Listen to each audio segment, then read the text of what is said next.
আসসালামু আলাইকুম। বিসিএস সমাচার চ্যানেলে সবাইকে স্বাগতম। আজকে আমি 34তম বিসিএস এর বাংলা অংশটুকু নিয়ে বাংলা প্রশ্নগুলো নিয়ে কথা বলবো।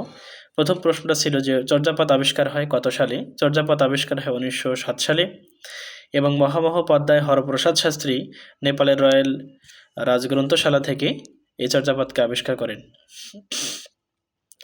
বাংলা সাহিত্যের প্রাচীন যুগ কত সাল থেকে ছিল? এই প্রশ্নটা ছিল পরের প্রশ্ন এবং এটা হলো 650 থেকে 1200 খ্রিস্টাব্দ পর্যন্ত। তাহলে বাংলা সাহিত্যের অন্ধকার যুগ এই সময়টা হবে 1201 থেকে 1350 পর্যন্ত।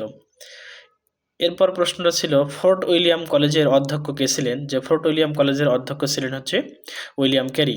বাংলা সাহিত্যের জনক হিসেবে কার নাম চিরস্মরণীয় এবং বাংলা গদ্যের জনকও আমরা তাকে বলি? ইনি হলেন ঈশ্বরচন্দ্র বিদ্যাসাগর। মাইকেল মধুসূদন দত্তের রচনা নয় কোনটি? অপশনে যে বেতাল পঞ্চবিংশতি এটা হবে উত্তর। কুলীন কুল সর্বস্ব নাটকটি কার লেখা? এই নাটকটি লেখা হলো রামনারায়ণ তর্করত্নের।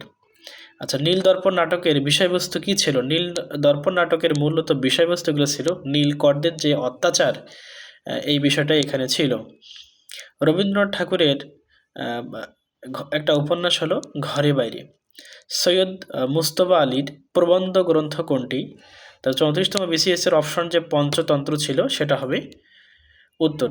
তত্ত্ববোধনী পত্রিকার সম্পাদক কে ছিলেন? সেই পত্রিকার সম্পাদক ছিলেন হলো অক্ষয় কুমার দত্ত। তো ভাষা আন্দোলন ভিত্তিক নাটক কোনটি? সেখানে এই কবর, যে মনির চৌধুরী রচিত কবর নাটক, এটা হবে উত্তর। ভানুসিংহ ঠাকুর কার নাম? আপনারা সবাই জানেন, আমাদের যে বিশ্বকবি, সেই বিশ্বকবি ভানুসিংহ ঠাকুর ছদ্মনাম তার, এবং ইনি হলেন রবীন্দ্রনাথ ঠাকুর। জসীমউদ্দীনের প্রথম কাব্যগ্রন্থ কোনটি? জসীমউদ্দীনের প্রথম কাব্যগ্রন্থ ছিল হলো রাখালি কাব্যগ্রন্থ। তুমি আসবে বলে হে স্বাধীনতা, এটা কার কবিতা? এই কবিতাটা লিখেছেন শামসুর রহমান। দেয়াল রচনাটি কার? দেয়াল রচনাটি আমাদের প্রয়াত হুমায়ুন আহমেদ স্যারের।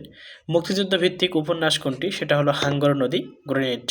আমার ভাইয়ের রক্তে রাঙানো 21শে ফেব্রুয়ারি, আমি কি ভুলিতে পারি, এই গানের প্রথম সুরকার কে? এই গানটির প্রথম সুরকার হলেন আব্দুল লতিফ। ধন্যবাদ সবাইকে।